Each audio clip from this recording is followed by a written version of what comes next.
नमस्कार, स्वागत है आप सभी का जी न्यूज पर। आपके साथ मैं हूं पूर्णिमा मिश्रा। सुबह के 8 बजने वाले हैं। 8 बजे वक्त है देश और दुनिया की 50 बड़ी खबरों पर नजर डालने का। शुरुआत करते हैं न्यूज 50 के साथ।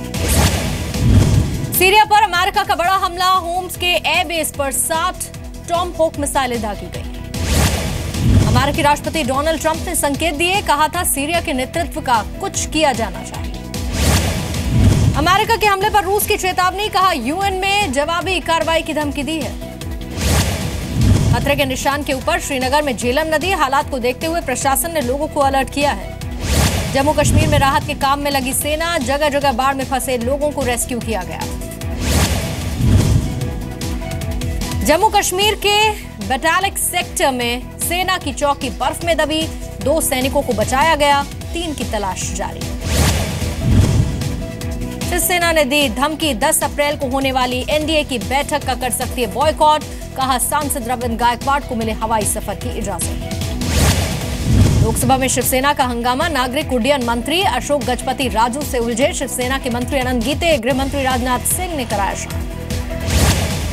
हरियाणा के पूर्व सीएम भूपेंद्र सिंह हुड्डा के खिलाफ केस हुआ दर्ज। पंचकूला में एजीएल को सस्ते में जमीन अलॉट करने का यह मामला है।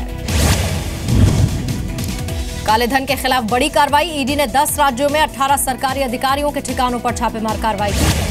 नोएडा अथॉरिटी के निलंबित चीफ इंजीनियर यादव सिंह पर भी गाज। यादव सिंह के करीबी रमेश सिंह के ठिकानों पर छापे। राज्यसभा में पास हुआ जीएसटी बिल। बिना किसी संशोधन के बिल को मंजूरी मिल गई। वित्त मंत्री अरुण जेटली का बयान, कहा जीएसटी से देश की टैक्स व्यवस्था सुधरेगी। टैक्स चोरी पर अंकुश लगेगा। राज्यसभा सांसद डॉक्टर सुभाष चंद्रा ने जीएसटी को बताया ऐतिहासिक। वित्त मंत्री को बधाई दी। पाकिस्तान के खिलाफ सर्जिकल स्ट्राइक में भाग लेने वाले 4 सैनिक सम्मानित हुए। राष्ट्रपति ने शौर्य चक्र दिया। बांग्लादेश की पीएम शेख हसीना आज से 4 दिनों के भारत दौरे पर। दोनों देशों के बीच 20 से ज्यादा समझौतों की उम्मीद है। ग्रेटर नोएडा के जेवर पर अब एयरपोर्ट बनेगा। यूपी सरकार ने मंजूरी दी। आगरा एयरपोर्ट का भी विस्तार का भरोसा दिया। यूपी सरकार की योजनाओं से हटेगा समाजवादी शब्द। मुख्यमंत्री के नाम से सरकारी योजनाएं चलेंगी अब। योगी आदित्यनाथ आज कृषि से जुड़े विभागों की बैठक करेंगे। अधिकारी सीएम के सामने प्रेजेंटेशन देंगे। उत्तर प्रदेश के मैनपुरी में सेंट मैरी स्कूल पर कमर्शियल टैक्स विभाग की कार्रवाई। बच्चों को दिए जाने वाले बैग की खेप जब्त हुई। यूपी के कानपुर में अभिभावकों ने स्कूल के सामने प्रदर्शन किया। बच्चों को एक खास ब्रांड के जूते पहनने का फरमान दिया गया। इलाहाबाद नगर निगम की बैठक में वंदे मातरम को लेकर हंगामा हुआ। बीजेपी और दूसरी पार्टियों के पार्षद आपस में भिड़ गए। यूपी के अलीगढ़ में 3 तलाक का विरोध करने पर एक व्यक्ति पर हमला। तनाव को देखते हुए इलाके में पुलिस की तैनाती। उत्तर प्रदेश के बिजनौर, बुलंदशहर, लखीमपुर खीरी में शराब की दुकानों के खिलाफ प्रदर्शन। महिलाओं ने तोड़फोड़ मचाई। यूपी के एटा में गुस्साए लोगों ने पुलिस वालों को पीटा। 10 लोगों के खिलाफ मामला दर्ज हुआ। यूपी के गोरखपुर में चर्चा में आया सीएम योगी का अस्पताल। गरीबों का मुफ्त इलाज होता है यहाँ। यूपी के हाथरस जिले में रावण दहन के दौरान भगदड़। पुतले के अवशेष लेने के लिए होड़ मच गई। कुछ लोगों को चोटें भी आई हैं। उत्तर प्रदेश के सोनभद्र में अनियंत्रित ऑटो पलट गया। 3 लोगों की मौत हुई, 4 की हालत गंभीर है। शुंगलू कमेटी की रिपोर्ट के बाद कांग्रेस ने केजरीवाल का इस्तीफा मांगा। अवैध नियुक्तियों की सीबीआई जांच की मांग की। आज काला दिवस मनाएगी कांग्रेस।